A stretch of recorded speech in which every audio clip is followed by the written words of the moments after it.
Hello everyone, स्वागत है आप सभी का एक बार फिर 10 व्हील पॉइंट इंस्टीट्यूट इंदौर में। आशा करता हूं आप सब बहुत अच्छे होंगे। एक बहुत बड़ी खुशखबरी आप सभी के लिए लेकर के आया हूं। अगर आपने खुशखबरी पहले से ले रखी है तो एक बार फिर सुन लीजिए और थोड़ा डिटेल में समझ लीजिए। इस वीडियो के अंदर सारी चीजें एक्सप्लेन करेंगे, क्या सिलेबस रहने वाला है, कब एग्जाम की डेट है और कितनी वैकेंसी किस डिपार्टमेंट के अंदर है, क्या एजुकेशनल क्वालिफिकेशन आपके अंदर होनी चाहिए और कब इसका एग्जाम हो सकता है। सारी चीज इस वीडियो के अंदर अपन डिस्कस करने वाले हैं। तो चलिए स्टार्ट करते हैं। राजस्थान कर्मचारी चयन बोर्ड की तरफ से एक शानदार वैकेंसी निकल कर आई है। ठीक है, लगभग 1000 से अधिक पदों पर ये भर्ती आई है। ठीक है, किसकी भर्ती है? जूनियर इंजीनियर्स के लिए। देख लेते हैं आपके सामने, ये मैंने ऑफिशियल नोटिफिकेशन ओपन कर रखा है। ये भर्ती कब रिलीज हुई है? यानी कि आज 17/1/2022 को, 17 जनवरी को आज ही ये भर्ती रिलीज हुई है। ठीक है, तो ये भर्ती आई कहां पर, इस पर समझ लेते हैं। पहली चीज तो समझते हैं कि भर्ती किस पद के लिए है। तो ये भर्ती होने वाली कनिष्ठ अभियंता यानी जूनियर इंजीनियर की भर्ती है। सीधी भर्ती है। ठीक है, जूनियर इंजीनियर के पद के लिए। देखते हो राजस्थान में बहुत अच्छी भर्ती आ रही, बस मध्य प्रदेश कुछ तो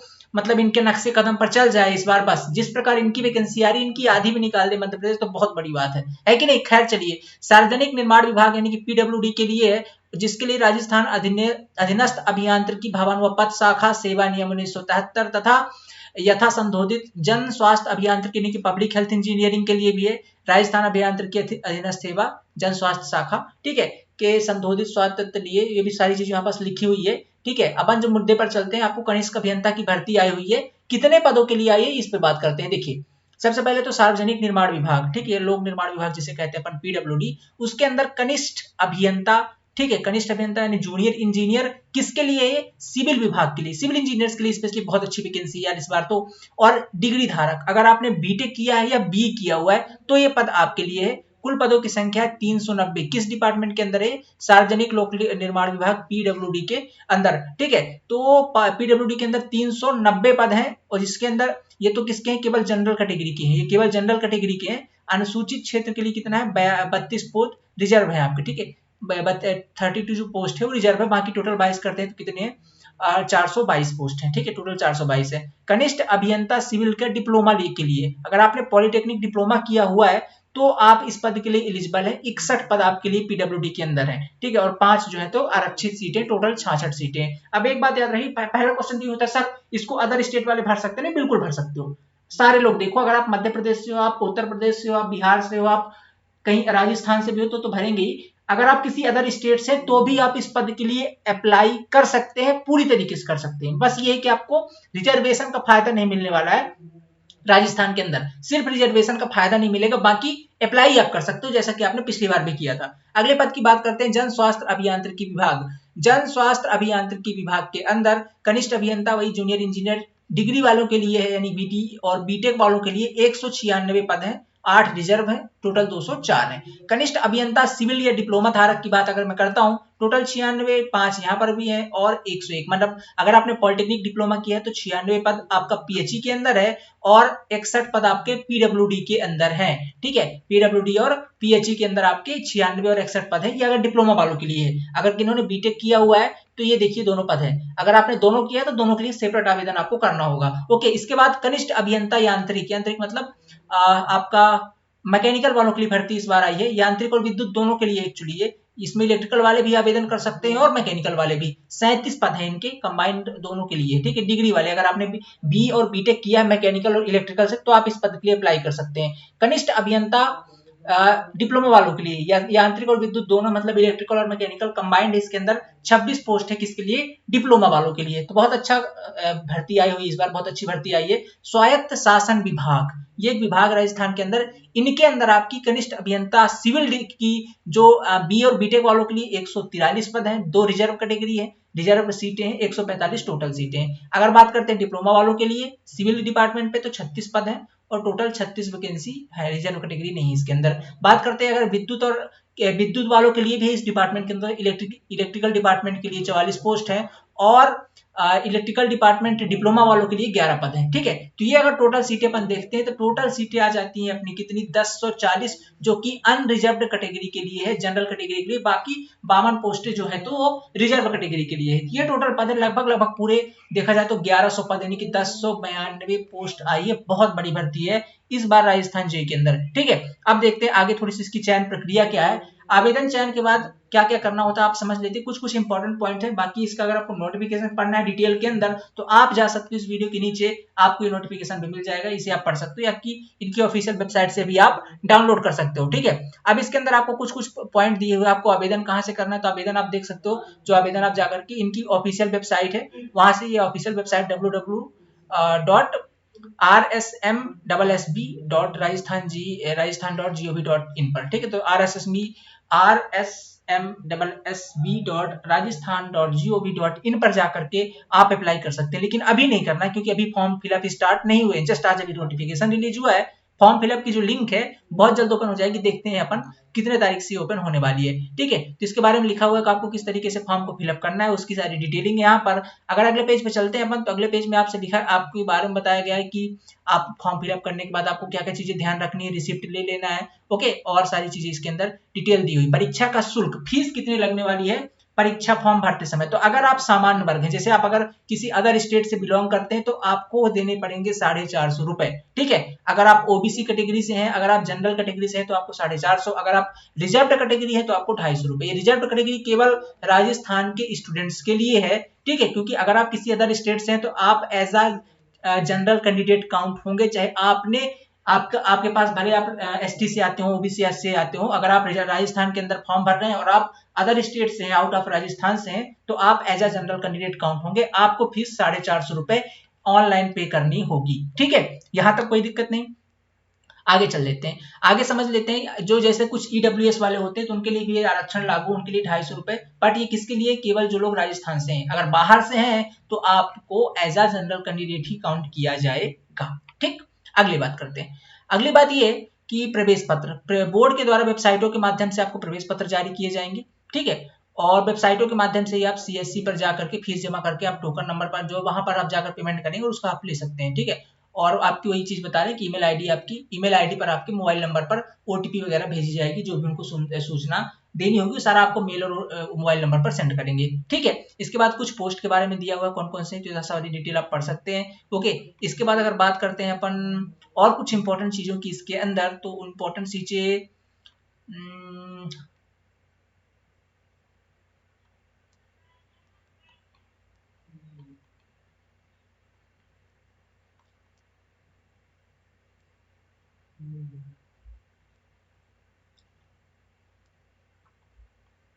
ओके, अब आ चुके हैं अपन थोड़े से और इंपॉर्टेंट चीजों पर। आपको दिख रहा है 6 नंबर पॉइंट पे आई वेतनमान, सैलरी कितनी मिलेगी सर जी, फाइनली पेमेंट कितना आएगा आफ्टर सिलेक्शन, तो बाबू सिलेक्शन ले लो, पेमेंट बहुत अच्छा खासा है, 33,800 रुपए ये निर्धारित बेसिक पेमेंट, इस पर और कई सारे भी अलाउंसेस ऐड होंगे तो पेमेंट अच्छी खासी आपकी बनने वाली है। ठीक है, आपकी अच्छी खासी जो है तो बनने वाली, पेमेंट पे कोई दिक्कत नहीं है। ठीक है, इसके बाद बात करते हैं पात्रता और शैक्षणिक योग्यता, आपने देख लिया आपके लिए कौन से पद पे अप्लाई करना है, तो डिग्री चाहिए या डिप्लोमा चाहिए, वो तो आपने देख लिया। इसके बाद बात कर लेते हैं अपन अगले। ठीक है, इसके बाद कुछ और दिया गया इसमें, कुछ और, जैसे आप मान लीजिए कनिष्ठ अभियंता डिग्रीधारी सिविल है, तो आपको क्या होना चाहिए, आप तो सबसे पहले किसी भी मान्यता प्राप्त भारत की किसी भी यूनिवर्सिटी, मतलब आप तो ऑलरेडी एलिजिबल हैं, देवनागरी लिपि हिंदी आपको आनी चाहिए, कोई दिक्कत नहीं, एवं राजस्थानी संस्कृति का ज्ञान होना चाहिए, मारो राजस्थान के बारे में आपको थोड़ी बहुत पढ़ना पड़ेगा, संस्कृति यानी आर्ट एंड कल्चर के बारे में आपसे आपको अच्छी नॉलेज होनी चाहिए राजस्थान की। इसके बाद अगर बात करते हैं डिप्लोमा वालों के लिए, तो सेम है, आपको राजस्थान कल्चर का तो आपको पढ़ना ही पढ़ना है। इसके बाद बात कर लेते हैं विद्युत वाले की, तो सब कुछ सेम है, बस आपको ये है कि थोड़ा सा व्यवहारिक ज्ञान राजस्थान एवं उनकी संस्कृति का पढ़ना है राजस्थान के बारे में। वैसे भी तो राजस्थान की संस्कृति यार मतलब बहुत शानदार है, उनके बारे में आपको पढ़ना है, मजा भी आएगा। ठीक है, तो हिंदी भी आपको समझ में आनी चाहिए, हिंदी तो आती ही होगी। दूसरी चीज आपको पढ़ना क्या है, व्यवहारिक ज्ञान एवं राजस्थान की कुछ संस्कृति के बारे में सीखना है। ठीक है, इसके बाद बात कर लेते हैं थोड़ा सा, यही बस सबके अंदर यही सेम चीजें दी गई है और कुछ एक्स्ट्रा चीजें आपसे नहीं मांगी गई है। ठीक है, और अब यहाँ पास दिया गया है कि जो योग्यता के प्रमाण कैसे प्रस्तुत करना है, तो मुख्य परीक्षा में उपस्थित होने से पहले जहां लिखित परीक्षा और साक्षात्कार के 2 चरणों के माध्यम से चयन किया जाएगा, मतलब लिखित परीक्षा होगी फिर साक्षात्कार होंगे। ठीक है, इसके बाद साक्षात्कार में उपस्थित होने से पहले जहां लिखित परीक्षा और साक्षात्कार के माध्यम से चयन किया जाना है। ठीक है, तो ये तो क्या दिया है आपको, उपयुक्त चयन एजेंसी को अपेक्षित शैक्षणिक प्राप्त होने पर प्रस्तुत करना होगा। ठीक है, तो ये चाहिए तो चयन एजेंसी के बारे में है। ठीक है, चयन एजेंसी के बारे में आपके लिए नहीं है। ठीक है, कनिष्ठ अभियंता भर्ती में ऐसे अभ्यर्थी भी आवेदन कर सकते हैं जो कनिष्ठ भर्ती हेतु शैक्षणिक योग्यता के अंतिम वर्ष में शामिल क्या लिखा हुआ है पे, आवेदन कर सकते हैं, ठीक है, शामिल हो रहे, परंतु उन्हें कनिष्ठ अभियंता भर्ती के लिए निर्धारित शैक्षणिक योग्यता कनिष्ठ अभियंता भर्ती की परीक्षा तिथि से, देखो ये बात ही बोल रहे हैं कि जो फाइनल ईयर में एलिजिबल स्टूडेंट है क्या वो अप्लाई कर सकते कि नहीं, पूछेंगे क्वेश्चन आप लोग अभी कि फाइनल ईयर वाले एलिजिबल हैं कि नहीं। तो देखो बाबू, फाइनल ईयर वालों के लिए ये कही गई है कि आप फाइनल ईयर में हैं तो आप आवेदन कर सकते हैं, नो डाउट, लेकिन आपकी जो डिग्री है या आपका डिप्लोमा है, ठीक है, वो कंप्लीट हो जाना चाहिए फॉर्म भरने से पहले। अगर आप फॉर्म भरने से पहले आपका डिग्री डिप्लोमा कंप्लीट हो जाता है तो आप इस फॉर्म के लिए अप्लाई करिएगा, अदरवाइज नहीं कर सकते हैं। तो सीधी सी बात है, जो फाइनल ईयर में होगा वो तो अभी तक कंप्लीट नहीं हो पाएगा, मतलब फाइनल ईयर एलिजिबल नहीं है, ठीक है। बात करते हैं स्वास्थ्य के बारे में, तो आपको मस्त एकदम तंदुरुस्त होना चाहिए, वही चीज इनकी मानसिक वानसिक पागल वगल नहीं होनी चाहिए, दैट्स इट, बाकी सब कुछ सही है, ठीक है। चरित्र की बात करें तो आपके चरित्र बिल्कुल साफ होना चाहिए, ठीक है, आज तक किसी को मारे पीटे ना हो और आपके खिलाफ कोई किसी प्रकार का कानूनी कार्यवाही ना की गई हो, ठीक है। तो 6 महीने पहले ही क्या लिखा है, अभ्यर्थी रिश्तेदार द्वारा क्या लिखा है, मतलब जब कुल मिलाकर के आपके ऊपर किसी प्रकार का वो नहीं होना चाहिए, ठीक है।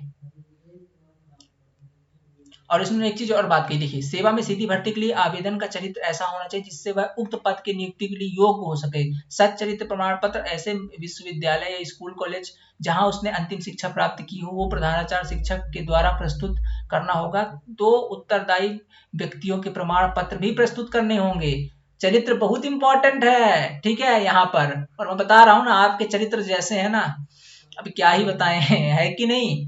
पर फिलहाल देखिए, चरित्र प्रमाण पत्र आपको प्रस्तुत करना है, प्लस साथ में 2 लोग, ठीक है, 2 लोगों को उत्तरदायी बनाना है कि बाबू इनका चरित्र बहुत अच्छा है, तो 2 कोई अच्छे मित्र ढूंढ लीजिए और अपना चरित्र मित्रों के सामने सही रखिएगा, उनको बोलिएगा सही चरित्र बताना, अदरवाइज मित्र जो है ना, आप तो उनको, आपके सारे कुकर्म पता है उनको, ठीक है, तो मित्रों को तो खैर कर मत लेके जाइएगा, ऐसे व्यक्तियों को लेके जाइए जिनको आपके चरित्र के बारे में नहीं पता हो, ठीक है, उनको प्रस्तुत करिएगा, वो आवेदन दें आपका 6 महीने पहले का कि आप भाई साहब बहुत मस्त है, ठीक है। और क्या लिखा है, और अभ्यर्थी के रिश्तेदार दिए हुए नहीं हो, मतलब रिश्तेदारों को भी नहीं लेना है, ठीक है। 6 महीने, और क्या दिया हुआ, आवेदन पत्र की दिनांक से 6 महीने के पहले के हों के ना हो और अभ्यर्थी के रिश्तेदार द्वारा दिए, मतलब कहने के मतलब ये है कि आपको अपना चरित्र प्रमाण पत्र देना है और ये चरित्र प्रमाण पत्र आपका रिसेंट होना चाहिए, मतलब अभी का होना चाहिए, और ये 2 लोग को जो आप देने वाले हो, ये 2 लोग आपके रिलेशन के नहीं होना चाहिए, अदरवाइज रिलेशन वाले तो अच्छा ही बोलेंगे, मतलब कोई जान पहचान का अच्छा सा गांव का व्यवहार बना के रखना, ये सीधी सी बात है, गांव से व्यवहार व्यवहार थोड़ा सा सही तरीके से। अब दोस्तों को तो बिल्कुल मत लेना, वो तो आपका, मतलब समझ रहे हो, वो आपकी तो गई भैंस पानी में, सिर्फ समझ जाओ, वो अगर आपका चरित्र बताए ना फिर तो आपको सीधा रिजेक्ट ही मारेंगे राजस्थान जीएन वाले, ठीक है। तो आपको क्या करना है, अपने कोई अच्छे से व्यवहार वाले को पकड़ना है और 2 लोगों के सामने, ठीक है, जिनको आप जानते मानते हो, ठीक ठाक हो, उनसे बताना है भैया बताओ मेरा चरित्र कैसा है, ठीक है ना, समझ रहे हो। इसके बाद देखो, राष्ट्रीयता की बात कही, आप कहाँ से हो, तो भारत का नागरिक हो, नेपाल का में प्रजनन हुआ हो, या आप जन्म लिए भूटान के अंदर तो भी आप इस फॉर्म के लिए, तिब्बत में शरणार्थी हो तो भी अप्लाई कर सकते हैं। कुल मिलाकर के आप कहीं से भी हो, आप इस आप अगर भारत के नागरिक हैं तो आप इस पद के लिए एलिजिबल हैं, ठीक है। बात कर लेते हैं अगर दूसरे पदों की, दूसरे इंफॉर्मेशन की, तो आयु के बारे में पूछते हैं कि सर कितने साल तक, तो अगर आप 1 जनवरी 2023 को 18 वर्ष हो गए हैं तो इस पद के लिए अप्लाई कर सकते हैं। तो 18 से लेकर के जो टेन्योर है 40 वर्ष का है, और बहुत लंबा गैप है, बहुत सारे लोग फॉर्म को भरेंगे, कंपटीशन जबरदस्त होगा 18 से 40 साल तक, ठीक है। अब बात आती है कि सर, ठीक है, अब आयु में कुछ कुछ छूट भी है, छूट पड़ सकते हैं आप अलग अलग कैटेगरी की, जैसे अगर आप समान कैटेगरी महिला हैं, फीमेल कैंडिडेट, तो आपको 5 वर्ष की छूट है, बाकी अगर ओबीसी वगैरह है तो उनके लिए 5 वर्ष की छूट है, अगर आप अनुसूचित जनजाति से हैं तो आपको 10 वर्ष की छूट है, इस तरीके से आपको भी कुछ कुछ छूटें मिलेंगी आयु के अंदर, ठीक है। अब बात करते हैं कुछ अगली, पेंशन, अब इसके अंदर आपको पेंशन भी दी जाएगी, नए भर्ती नियुक्ति में होने वाले कर्मचारियों के लिए नियमानुसार अंशदायी पेंशन लागू होगी। कुल मिलाकर के आपको यहाँ पर पेंशन भी मिलने वाली है, सुविधा बहुत बढ़िया है। विवाह पंजीयन, अगर आपका विवाह हो गया तो आपको विवाह पंजीयन करवाना आवश्यक होगा, बाबू शादी तो कर ली है बट पंजीयन करवाना भी जरूरी है, ठीक है। सरकार की नजर में आप शादीशुदा होने चाहिए, ऐसा नहीं है कि सिर्फ अपनी नजरों में कर लिए शादी वादी, सरकार की नजर में विवाह पंजीयन होना आवश्यक है आपका। परीक्षा शुल्क जमा करवाने के लिए ऑनलाइन आवेदन की अवधि, तो देखिए अब बात करते हैं मुद्दे की, देखिए मुद्दे की बात ये है कि आपका जो परीक्षा फॉर्म फिलिंग है वो स्टार्ट होगी 21/1 माने 21 जनवरी से, कब तक भर सकते हैं, 19/2/2022 तक, मतलब 19 फरवरी तक, पूरा पूरा लगभग 1 महीने का टाइम है, भरिए दबा के फॉर्म को और भरवाइए सभी को रात के 12 बजे तक, ठीक है। इसके बाद ये लिंक ओपन हो जाएगी आपकी 21 तारीख को, आप फॉर्म को फिलअप कर सकते हैं। आवेदकों को सलाह दी गई कि ऑनलाइन आवेदन की अंतिम तिथि का इंतजार किए बिना पहले ही भर दें। ठीक है, बिल्कुल बिल्कुल सर्वर डाउन होगा तो इनकी जवाबदारी नहीं है। बात करते हैं अगले पॉइंट की। अगला पॉइंट है हमारा अनापत्ति प्रमाण पत्र के संबंध में। सभी आवेदकों जो पहले ही सरकारी नौकरी में है, ये उनके लिए जो पहले से कहीं ना कहीं गवर्नमेंट जॉब में है, सरकारी उपक्रमों में नियुक्त है, उन्हें अपने नियोक्ता को इस परीक्षा के लिए आवेदन पत्र प्रस्तुत करने से पूर्व भी लिखित सूचित करते हुए आवेदन करना चाहिए। मतलब आप जहां जॉब कर रहे हैं भैया, अपने डिपार्टमेंट में बता दें कि मैं इस फार्म को भरने वाला हूँ, सिलेक्शन होगा तो मैं छोड़ छाड़ के चला जाऊंगा, मेरी गारंटी नहीं है। ठीक है, इसके बाद नियुक्ति की अयोग्यताएं क्या है। किसी भी पुरुष आवेदक जिसकी एक से अधिक जीवित पत्नियां हों, चयनित किए जाने या नियुक्ति के लिए पात्र नहीं माना जाएगा। ये तो गजब का पॉइंट है, ये ना गजब का पॉइंट है। अगर आपकी एक से अधिक पत्नियां हैं तो आप इस पद के लिए अप्लाई नहीं कर सकते। समझ रहे हो, कहने का मतलब ये है। अब तो आप कहेंगे सर पत्नियां तो नहीं है। हाँ, क्या बात कर रहे हो, है ना वो इनलीगल वाली। ठीक है, मतलब जो आप रात को बाबू सोना बने रहते हो ना, एक से ज्यादा चलेगी नहीं यहाँ पे, बात मान लो आप लोग। ठीक है, एक से ज्यादा अलाउ नहीं है यहाँ पर। ठीक है, ओनली वन होनी चाहिए बाबू। यहाँ पे एक चीज और लिखनी चाहिए ब्रैकेट के अंदर, अगर एक से अधिक गर्लफ्रेंड भी है तो भी अलाउ नहीं। और एक चीज और, एक से अधिक अगर किसी लड़की के बॉयफ्रेंड वो भी अलाउ नहीं, ये भी लिखना चाहिए यहाँ पे। है कि नहीं? खैर जस्ट जोकिंग, टेंशन नहीं लो, है ना। वो बातें छिपी की छिपी रहेगी आपकी बस। इसीलिए इन्होंने क्या बोला है, एक शादी है तो ही जायज है, क्योंकि इन्होंने आपसे मैरिज सर्टिफिकेट मांगा हुआ है। ऐसा नहीं कि एक आध और साइड में चले जाओ, है ना, बताओ ना, ऐसा नहीं है, मैरिज सर्टिफिकेट होना चाहिए। ठीक है, आवेदक इस नियम की कार्रवाई की छूट दी जा सकती है, सरकार संतुष्ट होना चाहिए। ठीक है, इसके बाद किसी ऐसी महिला आवेदक को जिसने उस पुरुष से विवाह किया है जिससे पहले जीवित पत्नी है, नियुक्ति के लिए पात्र। ये लो भाई साहब, लड़कियों के लिए भी सख्त कानून है। ठीक है, अगर आपने किसी ऐसे लड़के से शादी कर ली जिसकी पहले से जीवित पत्नी है तो आप इसके लिए फार्म नहीं भर सकती है। गजब गजब के राजस्थान, यही है संस्कार। इसीलिए कहते हैं राजस्थान का आर्ट एंड कल्चर बहुत सुंदर है, हिंदुस्तान अपने भारत के लायक। ठीक है, बहुत सुंदर है। तो पढ़िएगा आप लोग, इस बार मजा आएगा, क्योंकि पद के लिए अप्लाई करेंगे तो राजस्थान का आर्ट कल्चर पढ़ना ही पड़ेगा। कोई भी विवाहित आवेदक सेवा में नियुक्ति करने के लिए पात्र नहीं होगा। अगर आप विवाहित हैं और विवाहित आवेदक सेवा में नियुक्ति करने के लिए पात्र नहीं होगा यदि, हाँ, यदि उसने अपनी विवाह के समय में कोई ये बात, अरे ओहो, ये तो मजा ही आ गया यार, इसको तो हाईलाइट ही कर देना चाहिए। मतलब कोई भी विवाहित आवेदक सेवा में नियुक्ति करने के लिए पात्र नहीं होगा यदि उसने अपने विवाह के समय कोई दहेज लिया है। ठीक है, अगर यदि आपकी बाबू ने जाके कह दिया कि इसने शादी के टाइम पे दहेज लिया था तो आप अपात्र हो जाएंगे इस पद के लिए। समझ लीजिए, ये बहुत अच्छा पॉइंट है राजस्थान का जो इन्होंने इस बार निकाला हुआ है। ठीक है, तो डिटेल में समझने का यही मजा है वैसे, पर देख सकते हैं, समझ रहे हैं ना। हाँ, तो दहेज वहेज का जो संकल्प है कि सरकारी नौकरी लगने के बाद गजब का दबा के दहेज लेने वाले हो ना आप, ठीक है, विचार छोड़ दीजिए। अगर ये लोग अभी जॉब दे रहे हैं इतनी शर्त के साथ, तो यकीन मानिए जॉब छुड़वा भी लेंगे। ठीक है, ऐसा कोई भी अभ्यर्थी जिसको के उसके पश्चात दो से अधिक बच्चे हों, ठीक है, उस दो से अधिक बच्चे हों, सेवा के लिए पात्र नहीं होगा। ये सही पॉइंट, गजब गजब के नियम है यार इसमें तो, कसम से देख लीजिए आप। मतलब अगर आपके दो से अधिक बच्चे हैं तो भी आप इसके लिए आवेदन नहीं कर सकते हो। ठीक है, अगर दो से अधिक बच्चे हैं, जब तक 1 जून 2002 के विद्यमान बच्चों की संख्या में बढ़ोतरी नहीं होती है। ठीक है, मतलब ये है कि 1 जून 2000 पहले से के बाद से अगर आपने बच्चे पैदा किए हैं दो से अधिक, तो भाई साहब गजब, आप अप्लाई नहीं कर सकते। परंतु यह किस जहां के आवेदन पूर्वोत्तर प्रसव केवल एक बच्चा है, किंतु ठीक है, कुल मिलाकर के कि अभी यदि यदि आपका दो बच्चा है, 2002 के बाद कोई बच्चे हुए तो फिर आप उसके लिए अप्लाई नहीं कर सकते, सीधी सी बात है। इसके बाद कोई भी उम्मीदवार जिसे राजस्थान कर्मचारी चयन बोर्ड ने छद्मकारिता, अपने आप को अन्य व्यक्ति होना बताना करना, ठीक है, छांट खाट दस्त, अगर आप कुल मिलाकर के कहीं जाली वाली दस्तावेज लगा दिए, किसी का और नामों का यूज कर लिए और आप पकड़े गए छिपाने पर, परीक्षा में अनुचित तरीके से लेन देन का प्रयत्न किए, मतलब जुगाड़ उगाड़ की सेटिंग लगाए। पहली चीज तो मेरे को समझ में नहीं आती, इतने नियम कानून के बाद भी राजस्थान में घोटाला हो कैसे जाता है।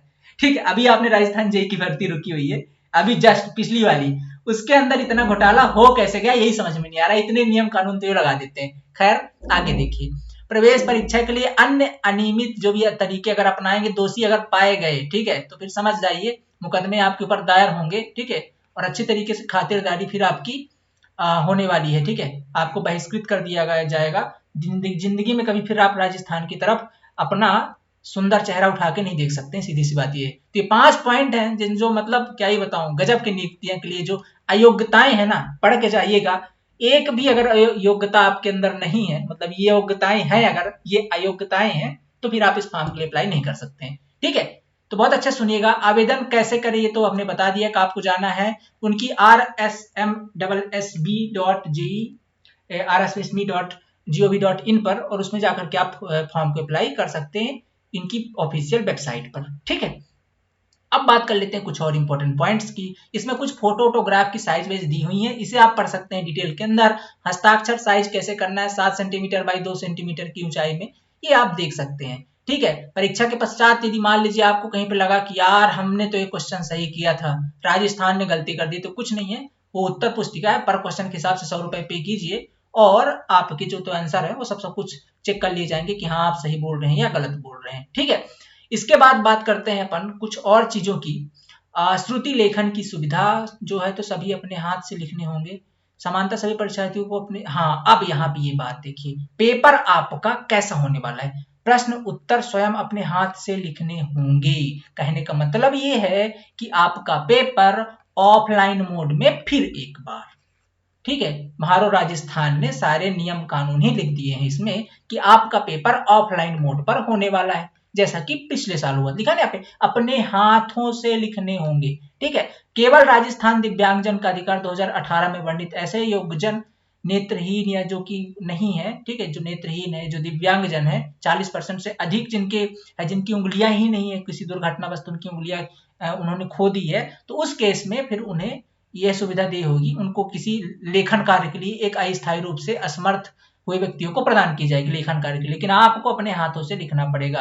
ठीक है, और इसकी भी सूचना अगर वो किसी प्रकार से ऐसे हैं तो 3 दिन पहले देनी होगी गवर्नमेंट को। ठीक है, 3 दिन पहले परीक्षा केंद्र के केंद्राधीश के समक्ष उपस्थित होकर वांछित चिकित्सा, हाँ कुल मिला के बात है कि जो लोग दिव्यांग जन है उनको 3 दिन पहले परीक्षा अध्यक्ष के सामने जाकर के अपने अपना जो चिकित्सक वाली चीजें उनको बतानी होगी, ताकि वो आपको ये उपलब्ध करवा सके। कुल मिला के बात ये है। ठीक है, तो कुल मिलाकर यहाँ से मुद्दा ये पता चला कि आपका पेपर ऑनलाइन मोड पर नहीं है, पेपर कैसा है, ऑफलाइन मोड पर है। कैसा है बाबू, ऑफलाइन मोड पर। ठीक है, यहाँ तक क्लियर है। अगले पॉइंट पे चलते हैं, ऑनलाइन आवेदन में संशोधन की प्रक्रिया। मान लीजिए आपने अपनी जगह किसी और का नाम डाल दिया या आपने अपनी स्पेलिंग पे मिस्टेक कर दिया, तो उसमें आप कर पाएंगे सुधार, कब कर पाएंगे। ठीक है, ऑनलाइन प्रक्रिया में सुधार, यदि कोई अभ्यर्थी ऑनलाइन आवेदन संशोधन करना चाहता है तो आवेदन प्राप्ति की अंतिम दिनांक के पश्चात 7 दिवस के भीतर निःशुल्क, भीतर 300 रुपए देकर ऑनलाइन में संशोधन कर सकता है। गलती नहीं करनी है, क्योंकि अगर गलती करी तो चपत लग जाएगी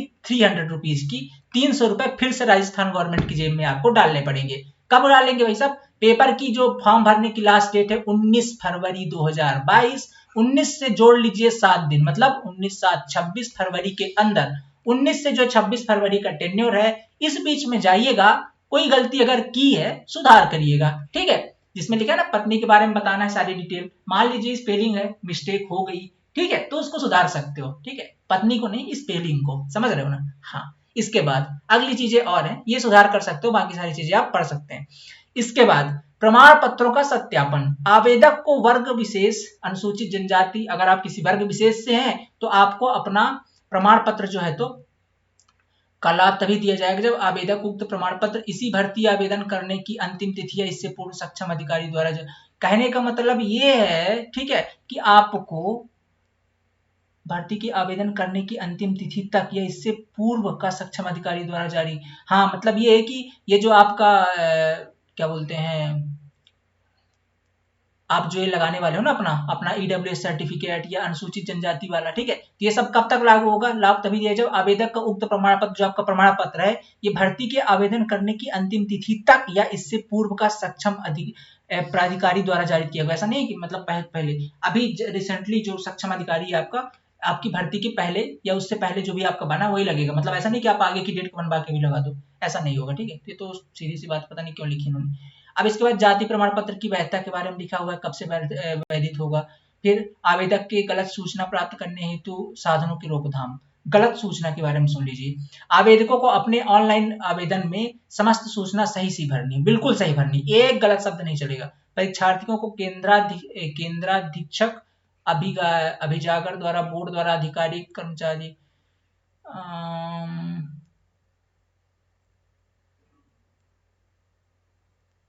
अब ये है कि आप अगर पेपर में जाएंगे और आप किसी प्रकार का अनुचित साधनों का प्रयोग करते पकड़े जाते हैं तो आपके खिलाफ क्या पनिशमेंट के ऑर्डर है, वही सारी चीजें यहाँ पर लिखी गई है।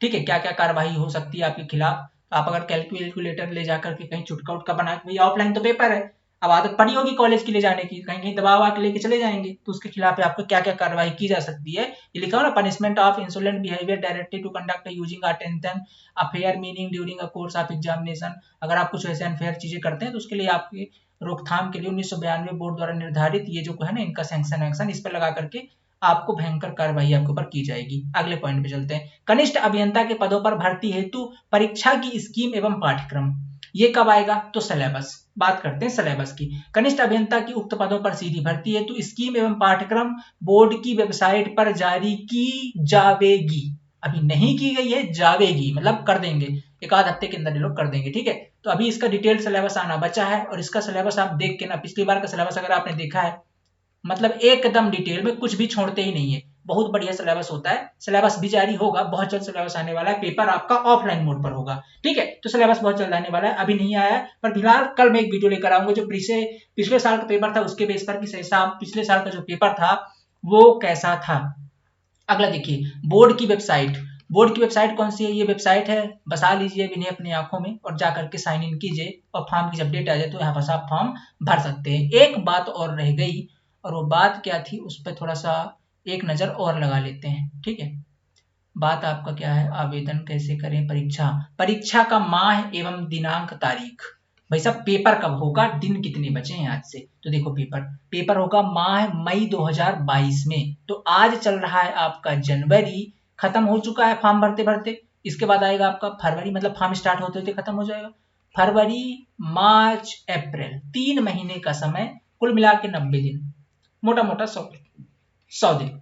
100 दिन जान लगाइए, राजस्थान में सेलेक्ट हो जाइए। ठीक है, 100 दिन का समय है बाबू लोग। ठीक है, और भर्ती बहुत अच्छी आई है, 100 दिनों का टाइम है। ओके, अब बात यह है कि सर इसका पेपर, सिलेबस, स्कीम सब कैसे मिलेगी, तो थोड़ा इंतजार करना पड़ेगा। अब इसके लिए और स्टडी मटेरियल कहाँ मिलेंगे सर, कंप्लीट स्टडी मटेरियल कहाँ मिलेंगे, तो आपको करना होगा द सिविल पॉइंट पर विजिट।